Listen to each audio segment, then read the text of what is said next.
నల్గొండ మీద విషం చిమ్ముతున్న బీఆర్ఎస్ వాళ్ళకు, ఎస్ఎల్బీసీ కట్టనోనికి, రేషన్ కార్డు ఇవ్వనోడికి, సన్న బియ్యం పంచనోడికి, ఆడబిడ్డలకు ఆర్టీసీలో ఉచిత ప్రయాణం ఇవ్వనోడికి ఇవాళ మిమ్మల్ని ఓటు అడిగే హక్కు ఉందా?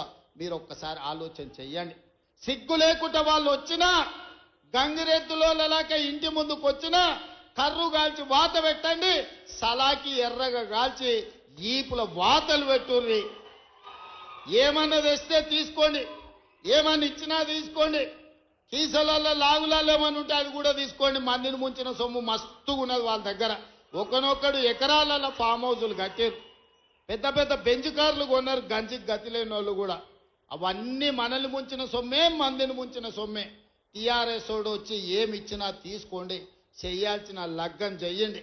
మన అసెంబ్లీ ఎన్నికల్లో ఎట్లయితే మిర్యాలగూడల 40-50 వేలతోని లక్ష్మారెడ్డిని గెలిపించారో, పార్లమెంట్ ఎన్నికల్లో రఘ్వీర్కి 5,60,000 ఓట్ల మెజారిటీ ఎట్లిచ్చిండ్రో, ఇవాళ అదే విధంగా నల్గొండ జిల్లా ప్రజలు కాంగ్రెస్ పార్టీకి అండగా నిలబడండి.